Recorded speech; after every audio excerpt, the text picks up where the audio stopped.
Campaign for the NHS. Don't let it go. Stop Johnson's bill on the NHS. Stop giving it to his cronies and his speculators. Fight for the NHS like your grandparents did, and we'll win it. Thank you. As John Lennon, a son of this city, said, all we are saying is give peace a chance. For peace to have a chance, we need to stop this cycle of death, this cycle of money over human rights. We need to say no. We need to show solidarity to the people who are being injured by this, and we need to find a better way. Our city is better than this. Liverpool is better than this, and that's why I'm here today. So when people say, move on, it's a long time ago, we cannot forget that. More importantly, we cannot forget what has happened to our communities that lie devastated and destroyed and abandoned.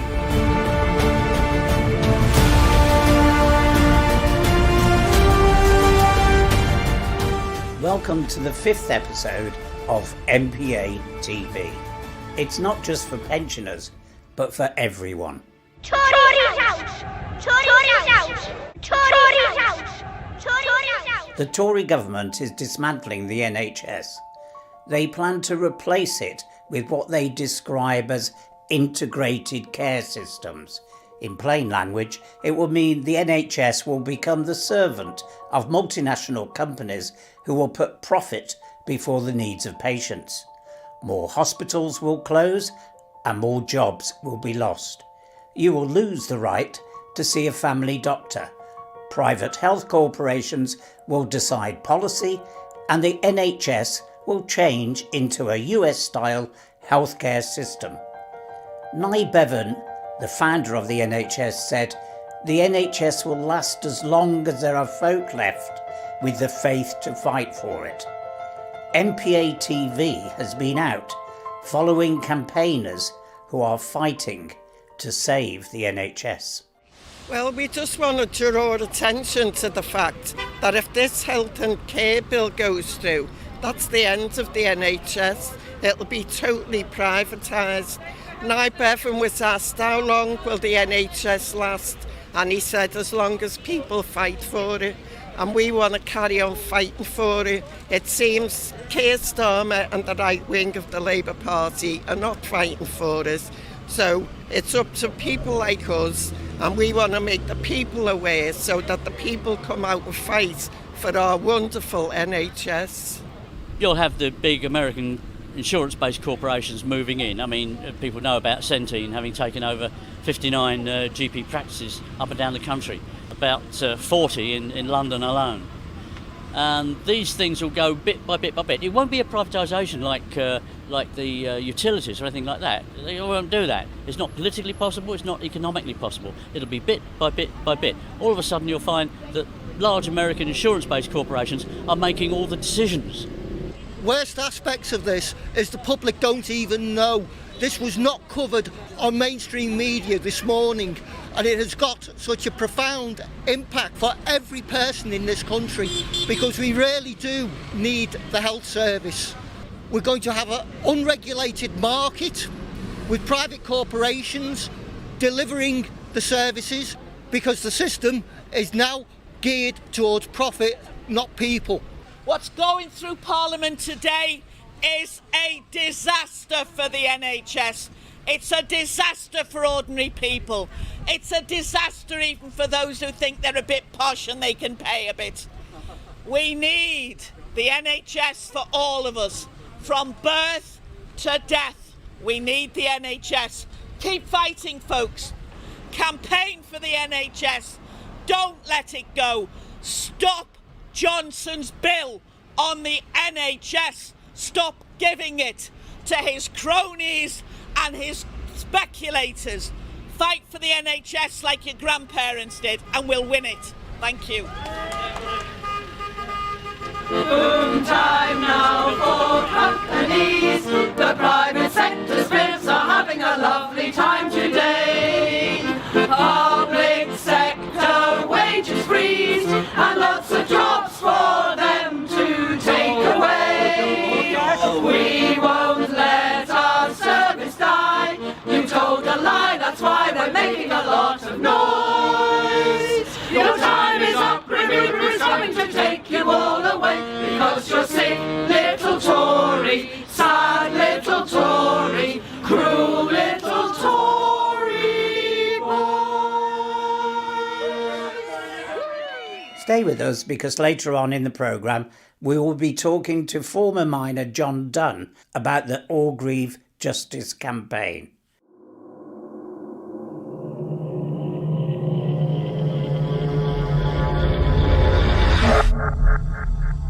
The MPA is working for a just world where conflict is resolved without the use of force.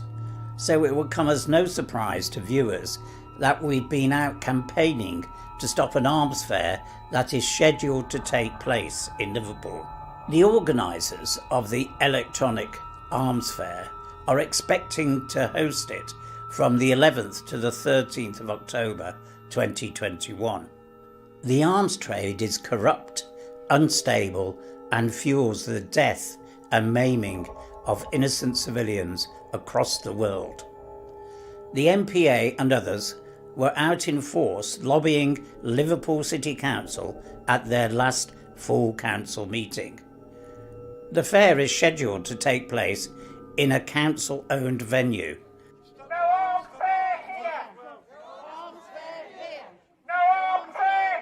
I'm here to support the protest against the electronic arms fair coming to Liverpool. Just looking at the devastation that arms cause around the world, all over the world, it's terrible that they should be encouraged to come and display their wares in Liverpool, a city which has a radical tradition. Today I've been looking at pictures of my home country, Nigeria, where there are people being executed en masse by armed bandits for whatever reason, I don't know, but the fact is that these arms that are making their way into the hands of these people from this part of the world and from the manufacturers here, it's really shocking. I just hope and expect that the councillors will take notice and stop it. We think that it's wrong for a city like Liverpool, indeed anywhere, to be host to organisations which promote death and destruction, oppression, and some of the obscenities of war. And the fact that this is then hosted as a worthwhile event is an absolute outrage. It's a scandal, and as socialists we're opposed not only to war and exploitation, but to the glorification of it and the profit that comes from it. We are against war. We're for peace, and we won't have these people bringing their merchandise to our city. And the fact that it's anything to do with the public building, that it's to do with our council, that they didn't write the right things in their contracts to make sure that anybody like them, completely not in tune with the people of Liverpool, are using our facilities to sell warfare. Why do we want to be anything part of this? In Liverpool, as John Lennon, a son of this city, said, all we are saying is give peace a chance. For peace to have a chance, we need to stop this cycle of death, this cycle of money over human rights. We need to say no, we need to show solidarity to the people who are being injured by this, and we need to find a better way. Our city is better than this. Liverpool is better than this. And that's why I'm here today. What could be done instead is we could invest the funds into helpful technology. For example, local transport. We could build buses, we can build new trains. Humanity is advancing with technology. So we should build technology that actually helps people and not kill people.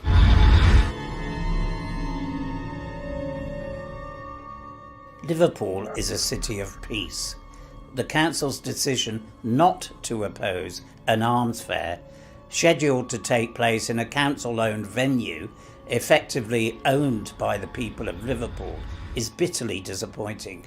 The ACC Liverpool Group, who operate the venue, is a company controlled by Liverpool City Council, but the council claims they have no power to intervene.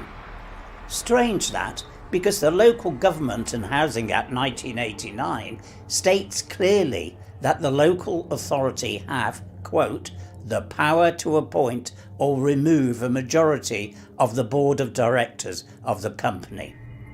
We invited the Mayor of Liverpool Joanne Anderson, onto the programme, but we didn't get a reply.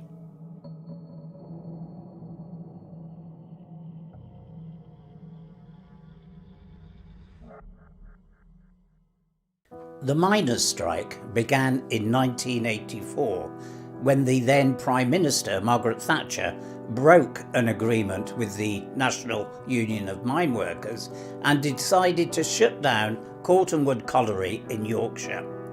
Thatcher was a powerful warrior for the ruling class and wanted to break the NUM and had built up oil and coal reserves to mitigate the impact of any strike by miners in opposition to pit closures. Arch strikebreaker Ian McGregor, who made a career out of attacking trade unions, was made chairman of the National Coal Board to break the NUM. The strike, led by Arthur Scargill, drew support from rank-and-file trade unionists and communities across the UK. Labour parties twinned with individual pits. At the time, I was a member of Bethnal Green and Stepney Labour Party, and we twinned with Kiverton Park Colliery in South Yorkshire. I photographed activities around the strike, but I also filmed stuff with a very primitive VHS camera. Miners from Kiverton joined us as we collected money for striking miners and their families during the strike. Each Saturday, we would stand outside the supermarket in Watney Market and collect money and food for Kiverton Park, as well as handing out leaflets. Once we had enough food, we hired a van and drove to South Yorkshire with the food and money. The economic situation in this country is affecting everybody, not only miners, and people in London, the only working people, and can see how it's affecting them, and they realise that if they can hit the miners, who've traditionally been a strong area of the working class, if they can get smashed, what chance have they? Because they're not as organised as the miners. Have a strong union and a strong community, and they must have some affinity. Well, I think all working people do have an affinity anyway.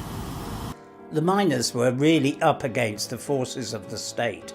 The police were retrained to break strikes and given extraordinary powers. Pickets' cars were stopped and turned back. Villages and districts were cordoned off. The president of the NUM, Arthur Scargill, was demonised by the press and media, just as, in recent times, Jeremy Corbyn was demonised by the mainstream media.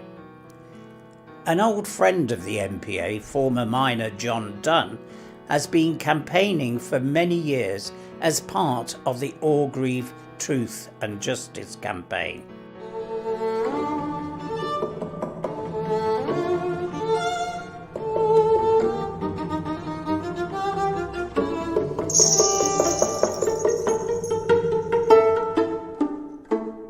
The violence and intimidation we have seen should never have happened. It is the work of extremists. It is the enemy within.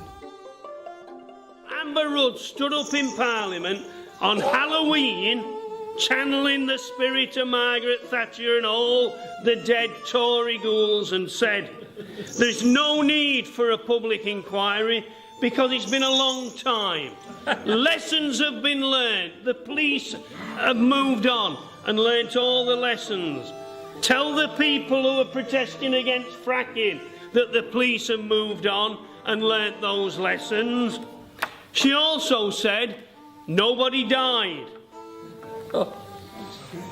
That was pure luck when you see young kids in T-shirts, trainers, being smashed about the head. There's one famous scene where a lad in a red T-shirt is being battered to pieces. His name's Russell Broomhead.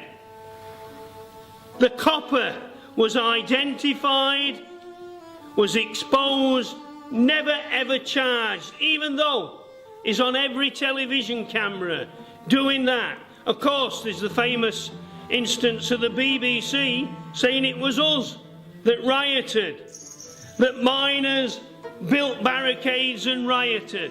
Well, I often say I'm not an expert on military strategy, but I'm pretty sure you go behind a barricade to defend yourself, not to attack. And on that day, The myth that on a bright sunny day, young men from all over the country decided to put on the best t-shirts, a pair of shorts and a pair of plimsolls. We didn't have trainers in them days, did we? And decide, I'm going to go to a field in South Yorkshire and hopefully 6,000 policemen will be having a picnic. And we're going to go and attack them. And we're going to attack these heavily armed policemen on horseback. That was the myth that was perpetuated throughout the strike. And if they think that just because it's a long time ago that we've forgotten what happened to us, not just at Orgreave, but in every mining village, in every mining town. April the 9th, 1984, months before Orgreave, was when a copper took a shine to the back of my head. September of that year was when I was found guilty of threatening behaviour, for having my head smashed in the back of my head, and for watching and besetting, an act from the 1600s. I still carry that criminal conviction to this day. So when people say, move on, it's a long time ago, we cannot forget that. And more importantly, we cannot forget what has happened to our communities that lie devastated and destroyed and abandoned.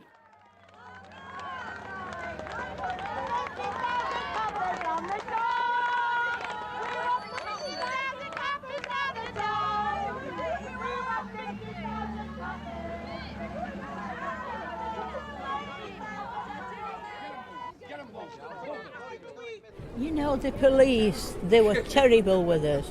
And the first picket that we went on, there was about 10 of us there.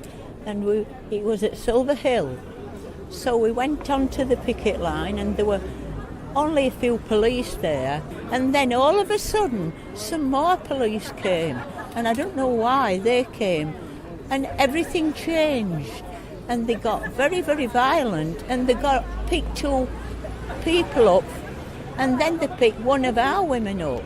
So I went up to Inspector and I said, excuse me, officer, why have you arrested her?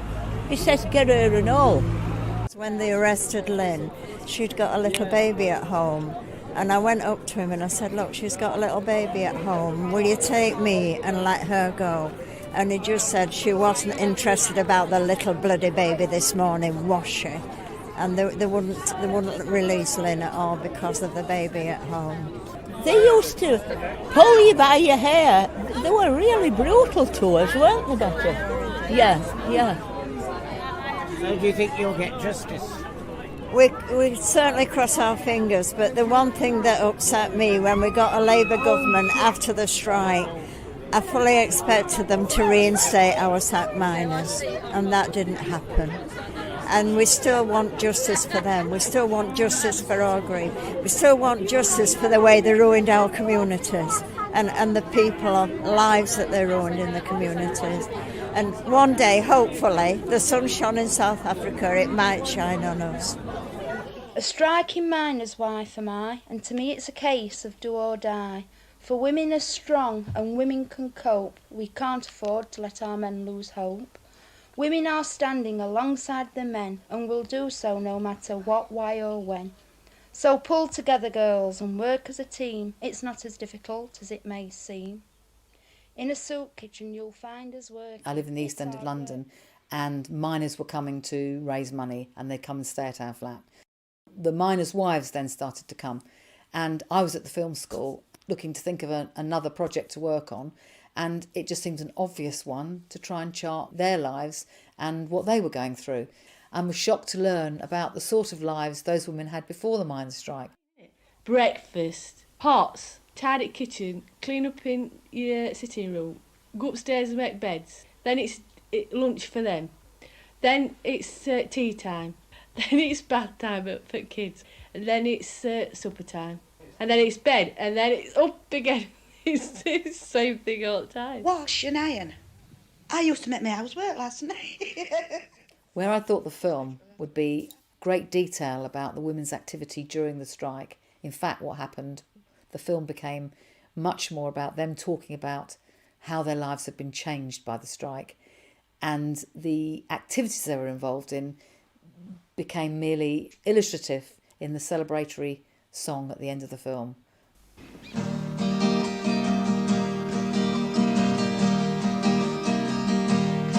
You are women, we are strong, we are fighting for our lives, side by side with our men who work the nation's minds, united by the struggle, united by the past, and it's here we go,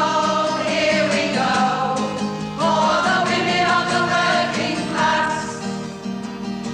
You don't need government's approval for anything we do. You don't need their permission to have a point of view. We don't need anyone to tell us what to think or say. We strengthen up and wisdom of our own to go our own way. We are women, we are strong, we are fighting for our lives, side by side with our men who work the nation's mind, united by the struggle, united by the past, and here we go, all the women of the working class. Ours is a unity that rest can never reach. Ours an education books our schools will never teach. We face the taunts and the violence of passions. The solidarity that exploded during the strike gave us a glimpse of the way the world could be organised. The strike lasted as long as it did because of cooperation between different communities. We understood that trade union rights were the human rights that the state was trying to destroy. We understood that socialism was the alternative to capitalism. We lived and breathed the oxygen of solidarity and knew that another world is possible, and it's not just a dream. My old friend Jerry the plumber has been very busy recently fixing the boiler in the attic of former Prime Minister and war criminal Tony Blair. May I just start before I tell you about my latest trip on my plumbing endeavours? Can I say a big thank you to all the MPATV comrades who sent me get well soon cards after my last visit to the Home Secretary. As you can all see, the physical scars have all gone now. However, I have to report that the emotional trauma is still very much with me. Anyway, I'd barely set foot through the front door from my last visit when the phone rings and some bloke on the other end, sounding very pally, said, "Is that Jezza the plumber? If you mean Jerry the plumber, then yes it is." "Oh," he said, "it's Tony B here." He said, "I've spoken to my bros at Matthew Parker Street," he said. "Yeah, Matty A, Bozza J, Pretty P," and he said, "Of course, Honest Bob J. He said they've all highly recommended you." I said, "Okay." I said, "But could you be a little bit more clearer as to who you are? Have you got a surname?" He said, "Yes." He said, "He's Tony B, Tony Blair." I said, "Not the Tony Blair, ex-leader of the Labour Party." He said, "Yes, that's the one." I said, "Oh." I said, "So which one of your £27 million property portfolio do you want me to come and visit?" He said, "Oh, I'd like you to come to my main residency in Connaught Square." I knock on the door, he answers. "Hello, Jezza," he says. I seem to have some water ingress. He says, I've no idea where it's coming from. I said, oh well, I expect I should better start in the loft. I said, but before I do start, Mr. Blair, when I finish the work, who shall I write the invoice out to? Oh, Jezza, he said, I wouldn't worry about an invoice, he said. How does Lord Jerry of Bethnal Green sound? Anyway, off I go into the loft. There's a bit of damp, a few boxes. One box had a label on, which honour for which donor. Another box had greetings cards from my nearest and dearest. There's one here that says, to my dearest son Anthony, oh, you've always been a son to me and you will carry on my baton. From surrogate mummy, Margaret T. Another one here is, you've been super great. He said, I told you I could make you Prime Minister. That was from some bloke called Rupert M. Another one here has got, thank you for your support. And inside it's got, war, what is it good for? You and me. And that was from Georgie B. Blimey, I think I can hear him coming. Oh, don't worry, Mr. Blair, I think we've sorted it. The problems certainly aren't on the left wing of the residency. All the ingress seems to be coming from the right wing. Blimey. This programme is made by the Art of Resistance, a collective of artists and film activists who seek to give a voice to the many and not just the few. They are unpaid, but this programme still needs support to cover costs. Their work provides commentary, news, satire and art that you won't see in the mainstream media. If you can, please consider making a donation to keep this programme going. Go to the Art of Resistance website if you would like to make a donation. You can also help by sharing this programme on social media. Thanks very much.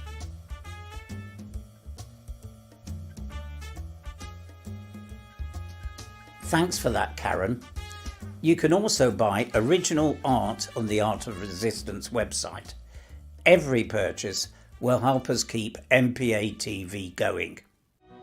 Thanks to all the contributors to the programme, and thank you for joining us, and I look forward to seeing you again soon.